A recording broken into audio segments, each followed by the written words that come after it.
শুধুমাত্র রাজনীতির ময়দানে আসেনি, ভোটের সময় আসবে, ভোট দিন, জিতলো হারলো এটার জন্য নয়। আইএসএফ রাজনীতির ময়দানে এসেছে সমাজ ব্যবস্থা পরিবর্তন করতে।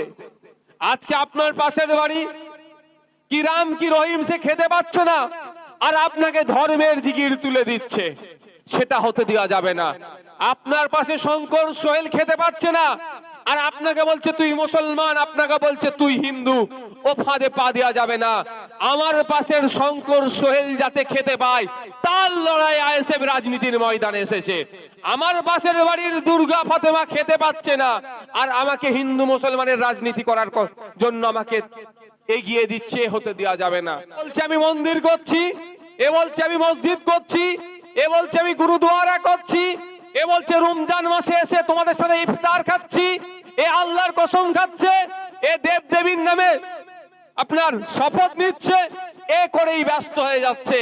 কিন্তু আমাদের প্রশ্ন, তোমাকে আল্লাহর কসম খেতে হবে না, ভগবানের নামে দিব্য করতে হবে না, তুমি আমাদের পাড়ার লোকটার যে এখনো খড়ের চালে এখন ঘুমাচ্ছে, ওর মাথার উপরে কেন পাকা ঘর হলো না, ওর জবাবটা তোমাকে দিতে হবে। এই আওয়াজটা আমাদেরকে ঐক্যবদ্ধ হয়ে তুলতে হবে। সচেতন হন।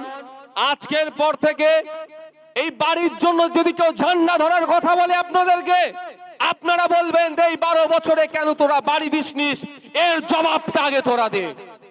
এক বাক্যে আপনাদেরকে বলতে হবে, দেখবেন বলা বন্ধ হয়ে যাবে।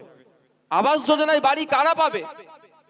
এখন দেখছি তো, যার যত পাকা বাড়ি লিস্টে তার আগে তত নাম, যে যত মাল দিতে পেরেছে লিস্টে আগের দিকে তত নাম।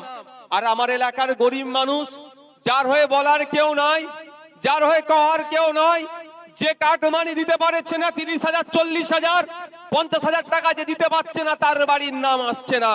আমি আপনাদের বলবো, হাও তাছাড়া কোনো জায়গা নাই। আপনারা গরিব মানুষ অ্যাপ্লিকেশন করেছেন, অনেকে অ্যাপ্লিকেশন করেছে, নতুন যে লিস্ট বার হবে সেই লিস্টের একটু অপেক্ষায় থাকুন। নতুন লিস্ট বার হবে তো নাকি, একটু অপেক্ষায় থাকুন। যদি দেখেন আপনারা আপনার থেকে গরিব মানুষ বাড়ি পেয়েছে, বললেন গুড, আমরা তো চাই সব থেকে গরিব মানুষ আগে বাড়ি পাক। আর যদি দেখেন আপনার পরিবর্তে যিনি বাড়ি পেয়েছেন তার দোতলা বাড়ি, তার অলরেডি পাকা বাড়ি, তার বাড়িতে 4 চাকা আছে, তার বাড়িতে ফ্রিজ আছে, তার কয়েক বিঘা জমি আছে চাষযোগ্য জমি, তার মাছ ধরা ট্রলার আছে, বা এইগুলোর মধ্যে কোনো একটা আছে, এক কথায় যিনি বাড়ি পাওয়ার ক্রাইটেরিয়ার মধ্যে পড়ছে না তাকে বাড়ি দিয়েছে, আপনারা বিতর্ক কিছু করবেন না। আপনারা অ্যাপ্লিকেশন করেছিলেন, তার প্রমাণপত্র আছে, আর আপনাদের পরিবর্তে যাদেরকে বাড়ি দিয়েছে তাদের এনরোলমেন্ট নাম্বার হয়তো একটা, ওই নাম্বারটা নেবেন, আর তার কি আছে জিনিসপত্র, তার ডকুমেন্টস হিসাবে ছবি আমাদের কাছে পৌঁছে দেবেন। কাজ আপনাদের শেষ। আর একটা সাথে কাজ করবেন, কাউকে দিয়ে তার কানে খবরটা পৌঁছে দেবেন, তোমার সাথে আইএসএফ এর চেয়ারম্যান তথা নওশাদ সিদ্দিকী বা আইএসএফ কলকাতা হাইকোর্টে দেখা করবে। তুমি লয়ার রেডি করো, যে তুমি গরিবের হক মেরে তুমি বড় লোক বাড়ি নেওয়ার চেষ্টা করেছো, আইএসএফ তোমার বিরুদ্ধে আইনি লড়াই কলকাতা হাইকোর্টে করবে, এটা জানিয়ে দেবেন। যারা গরিব মানুষ আছেন, কোনো ভয় পাওয়ার জায়গা নয়, আপনাদের টাকা খরচ করে লড়াই করতে হবে না। আপনাদের ছোট ভাই নওশাদ সিদ্দিকী আছে, আপনাদের ভরসার পার্টি আইএসএফ আছে, আপনাদের অধিকার যারা হনন করছে কোনো বেটাকে ছাড় হবে না। আইনের মাধ্যমে তাকে কিভাবে বুঝে নেওয়া যায়, যে ভুল করবে তখন তুই কি করবে, কোর্টকে যে জবাব দেবে, যে গরিবের হকটা মেরে তুমি কেন বাড়ি নিয়েছো, সেটা কোর্টে যে জবাব দিতে হবে, তার ব্যবস্থা আমি সেই বড় লোকটাকে করে দেবো। এখান থেকে কলকাতা হাইকোর্টে তাকে টেনে নিয়ে যাব, ছাড় হবে না। আপনারা নিশ্চিন্তে থাকবেন। আপনাদের বলবো, সাথে সাথে আপনারা কি করবেন, শুধু অপেক্ষায় থাকুন, লিস্ট বার হওয়ার অপেক্ষায় থাকুন। কাদের বাড়ি এসেছে যদি দেখছেন যাদের বাড়ি পাওয়ার ক্রাইটেরিয়ার মধ্যে পড়েনি তাদের এসেছে, ওইগুলো নিয়ে এখানে আমাদের আছেন যারা দায়িত্বশীলেরা আছেন, বুথের দায়িত্বশীলেরা আছেন, তাদের মাধ্যমে, ব্লক কমিটির মাধ্যমে, জেলা কমিটির মাধ্যমে আমাদের কাছে পৌঁছে দেবেন। আমরা আপনাদের হয়ে আইনি লড়াই লড়বো। এবং সাথে সাথে এটাও দেখবো কোন ভিডিও বা কোন প্রধান কার সয়ে বড় লোকটা বাড়ি পেয়েছে তাকেও কলকাতা হাইকোর্টে হাজির করব, তার কাছ থেকেও কোর্টের মাধ্যমে জবাবদিহি করব। তুমি 30,000 40,000 কত টাকা নিয়ে গরিবের নামটা কেটে বড় লোকের নাম বসিয়েছো, সেটা কোর্টের মাধ্যমে তার কাছ থেকেও আমরা বুঝে নেব, তারও ছাড় হবে না।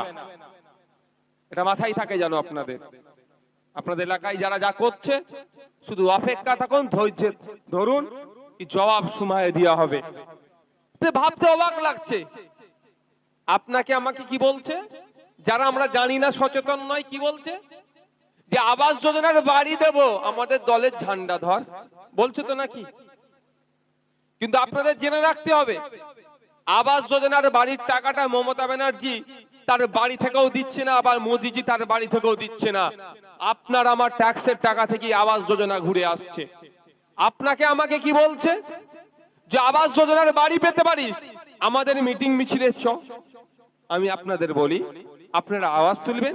প্রথম কথা, আপনাদের যার মিটিং মিছিলে যাওয়ার ইচ্ছা যাবেন, ওতে আমার কোনো বাধা দিবার নয়, আমি কেউ নয় বাধা দিবার। দেশের গণতান্ত্রিক রাষ্ট্র, ডেমোক্রেসি আছে, ডেমোক্রেটিক কান্ট্রি, আমরা ডেমোক্রেটিক ওয়েতে আমরা চলি। আমার যেখানে ইচ্ছা আমি সেখানে যাব, এটাই হচ্ছে আমার রাইট, অধিকার। কিন্তু আমি আপনাদের বলবো, বাড়ি পাওয়ার জন্য কোন দলের ঝান্ডা আপনারা ধরবেন না। আপনাদের বোকা বানানো হচ্ছে। যারা বলছে বাড়ি পাওয়ার জন্য ঝান্ডা ধরতে হবে, তাদেরকে এতদিন প্রশ্ন ন করার জন্য তারা আপনাদেরকে ঝান্ডা ধরার কথা বলছে। আপনারা আওয়াজ তুলুন না। সংবিধানের 12 থেকে 35 নম্বর ধারাগুলো দেখুন, ওখানে বাসস্থানের কথা উল্লেখ আছে, মৌলিক অধিকারের কথা উল্লেখ আছে। তো আপনারা আওয়াজ তুলুন, বলুন। যারা বলছে ঝান্ডা ধরলে বাড়ি পাবে, মিটিং মিছিলে গেলে বাড়ি পাবে, তাদেরকে বলুন মৌলিক অধিকারের মধ্যে পড়ছে বাসস্থানের অধিকার। এই 12 বছর তোদের সরকার চলছে, কেন্দ্রের প্রায় 10 বছর হতে যাচ্ছে সরকার চলছে, এখনো কেন আমাদের পাড়ার চাই রাম বলুন, চাই রহিম বলুন, চাই ফাতেমা বলুন, চাই দুর্গা বলুন, তাদের বাড়ি এখনো কেন কাঁচা চাল আছে, কেন এখনো টালির চালে তারা বসবাস করছে, বৃষ্টি হলে কেন এখনো খড়ের চালে বসবাস করছে, বৃষ্টি হলে কেন পানি তার বাড়ির মধ্যে ঢুকছে, এর জবাবটা তোমাকে দিতে হবে। এই আওয়াজ একসাথে সকলকে তুলতে হবে। যদি আমরা একসাথে সকলে আওয়াজ তুলি যে আমার মাথার উপরে এখনো ছাদ হলো না কেন, তাহলে ওরা কিন্তু বলতে পারবে না যে বাড়ি দেবো, তাহলে মিটিং এ চলে কথা বলতে পারবে না। ওদের দায়িত্বের মধ্যে পড়ে আপনার বুথে যিনি গরিব মানুষ, যার কাঁচা বাড়ি তাকে বাঁকা বাড়ি করে দেওয়ার দায়িত্ব ওদের পড়ে। ওরা 12-13টা বছর দায়িত্বে আছে, এখনো পালন করতে পারছেন না, উল্টে কোশ্চেন না ওদেরকে করে, উল্টে আপনাদেরকে চাপিয়ে দিচ্ছে শুধু সচেতন না থাকার জন্য। আপনারা অবাক হয়ে যাবেন, ক্ষুধার সূচকে আজকে ক্ষুধার্তের পরিমাণ ভারতবর্ষে এত বেড়ে গিয়েছে, সম্ভবত 125টা দেশকে নিয়ে সমীক্ষা চালিয়ে 116তম র্যাঙ্কের দিকে আমাদের দেশ চলে গিয়েছে।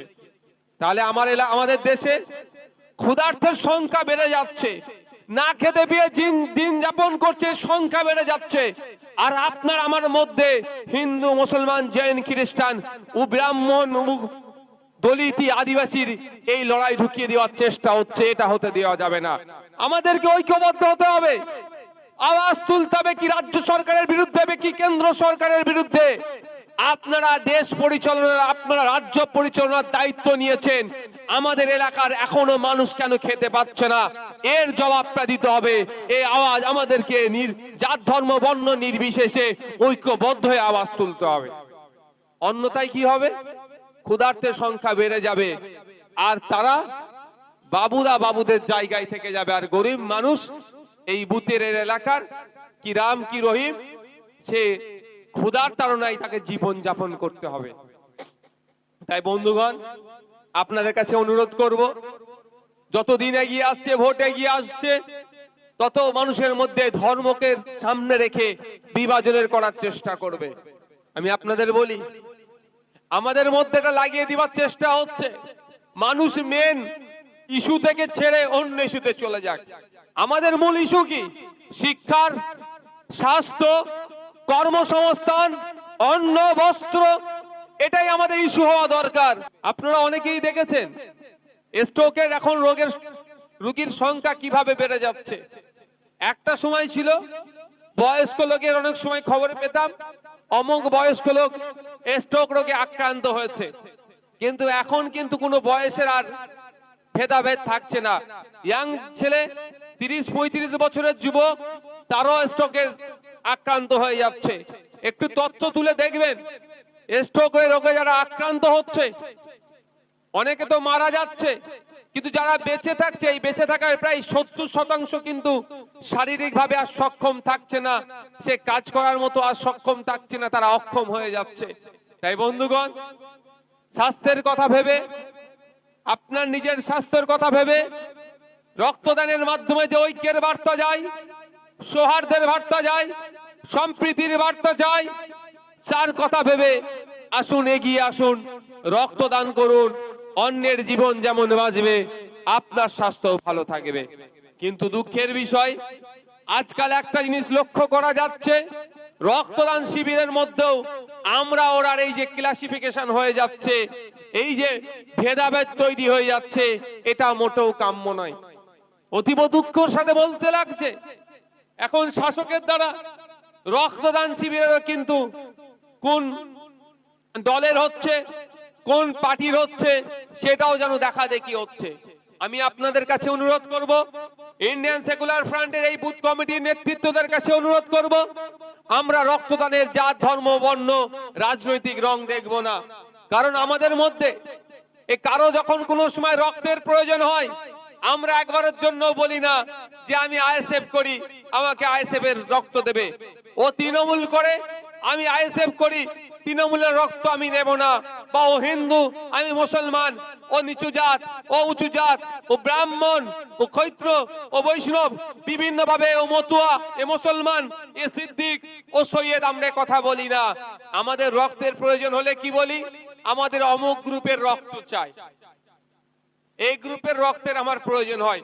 যখন আমাদের প্রয়োজন হয় রক্তের ক্ষেত্রে, নিজের প্রয়োজনের ক্ষেত্রে যখন আমাদের ভেদাভেদ দেখি না, সুতরাং রক্তদানের ক্ষেত্রেও আমরা কোনো ভেদাভেদ দেখব না।